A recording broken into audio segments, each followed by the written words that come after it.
June 24. So please, let's invite and encourage your friends, your family members to watch. Siyempre, ipakit interview ko later after the film. Kelvin!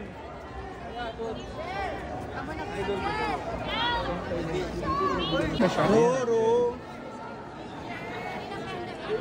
Yes! DJ, congrats in advance! Maraming salamat sa pagsuporta. Panoorin nyo guys ang GLU sa April 24 na yan. Yes, pampainit ngayong summer. Mag-black screening pa sa Oscar. Ay, oo nga pala, Oscar! Black screening ha. Nakotinda ka. Black screening daw si Oscar. Mag-black screening si Oscar. Okay. Dalawa alaga mo dito, diba? Tatlo si Derek. Montaigne. Ruru Madrid. Dito. Enzo Pineda. Ali Forbes. Chanel Morales. Sofia Senoron. Catalina Rodriguez. And of course, even though I know he's around yet, but talapakan rin natin is so part of the cast, Derek Monasterio. And Kiko Estrada. At sobrang ganda mo rin lalo sa film. Maraming salamat. Congratulations, Katarina. And yes po, yeah, picture. Again po, later na po tayo mag-photo op. Samahan niyo muna kami dito. Yes, nandito, David Licauco! Ayan, David, what's your reaction after watching the film? Naiyak. Ano ba? Ano reaction mo? Naiyak, di ko in-expect! Ano reaction? Ako, kinilig ako. Ako rin, Enzo, kinilig ako. Crush kasi. So, Chanel, ikaw naman, what's your reaction after watching the film? Nakakaloka. Hindi ko actually naalala kung ano yung mga scenes ko, pero sobrang nagulat ako na it turned out so well. And thank you so much sa lahat ng mga good feedback sa acting ko, and I hope to do more movies. Actually, My Stepmother's Lover, di ba ALB? My Stepmother's Lover to it also. It's actually my 7th movie, so sana po abangan niyo po yan. And I'm excited po. And thank you po sa lahat ng support niyo. Hanggang ngayon, hindi kayo nagsawa asunsyon.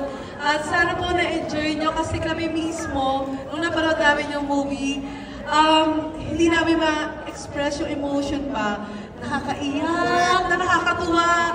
Saka ito yung realidad na gusto namin i-share sa mga viewers na maging totoo, di ba, sa kanilang sarili. So guys, please po, ipabalita natin na napakaganda ng GLU and support us on April 24 na po, nationwide. Thank you so much and congratulations, Ali. Of course, nandito rin, TJ Marquez! Hello po, ayan. Sana nagustuhan niyo po yung pelikula namin. Finally, after 5 years, nag-iba na po yung mga itsura namin. Pero hopefully sana nagustuhan niyo po at sana po i-share niyo po sa social media para maraming makapanood. Again, maraming salamat po in behalf of my management. DLV, maraming salamat sa Rain Entertainment, sa lahat ng cast, sa karangalang makatrabaho kayo. Direct, thank you so much. Thank you, TJ! Siyempre, nandito si Ruru. Now I know kung bakit wala pala si Kiko. Carlos, this is for you. Okay, Ruru! Para talaga sa ito, Carlos. Carlos, if you're watching! Well, first of all, maraming salamat po muli sa lahat po na nagpunta sa gabi na ito. Nagbigay po kayo ng inyong mga oras kahit na Sunday. Talaga nagpunta po kayo para po suportahan ang aming pelikula. We're hoping na sana po ibalita niyo po sa inyong mga family, friends, at tungkol po dito sa GLU. Dahil hindi lang naman siya basta barkada movie lang. Kundi marami rin tayong matutunan, di ba? So, hopefully supportahan po natin ang pelikulang Pilipino. Thank you. Palalakpakan natin ang ating valedictorian. Thank you so much, Ruru. And of course, give it up for Direct Philip King! Thank you again, everyone, for being here. Please support GLU April 24. Thank you again, and I hope this little movie of ours inspired you. And live your best life. Yes. That's correct. Hashtag live your best life. And of course, syempre, we would like to express our gratitude to ALV for giving us a lot of moral lesson, mental issues, gender equality, at kung ano pa ng mga pinagdadaanan ng mga kabataan nowadays. So I hope you spread the good news to watch this film and let's support the Philippine movie industry. That is right. Mabuhay ang pelikulang Pilipino. Kaya naman, palakpakan natin, of course, Direk, the cast, and of course, ALV. Okay, picture muna po tayo. Mabilisan po, group photo. Then after that, we will harap po tayo dito. Tapos, ang ating friends po, dyan lang po kayo. Sisigaw po tayo ng Jade,